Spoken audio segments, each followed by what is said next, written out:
Xo'p, bu yer Panjob obyektimizning yana bir xonasi bo'lyapti. Xonamizning patologlari taxlangan. Bu xonamiz yotoqxona qismi bo'lyapti. Bu yerda biz kravat joylashtirganmiz, ikkita tumbasi bilan birga. Va bu tarafda TV zonasi bo'ladi. Patologlari splashnoy ketgan, juda chiroyli chiqqan. Bu yerda biz garderobcha joylashtirganmiz. Sanuzulga o'tish xodi ham shu yerdan bo'ladi. Sanuzulimizni kafelari tayyor. Bu yerda ham mat va chiroyli kafelardan foydalanganmiz. Bu xonamizni esa mijozimizning talablariga muvofiq dam olish xonasi qilib berganmiz. Bu yer esa hovlimizning podval qismi. Bu yerda ham kuxnya joylashtirganmiz, G-obrazny chiroyli qilib joylashtirganmiz. Bu yerda esa bitta tapcham bo'ladi.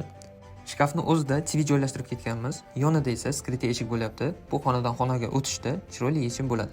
Bu xonamizda ham dizayn proyekt bo'yicha bitta bahaybat TV bo'lishi kerak. Bu tomonimiz esa to'liq shpon bilan o'ralib skritli eshik bo'ladi. Podval qismida ham chinovoy profillardan foydalanganmiz. Konditsioner uchun joy tashlab ketilgan. Va bu obyektimiz to'liq dizayn loyiha asosida qilinyapti.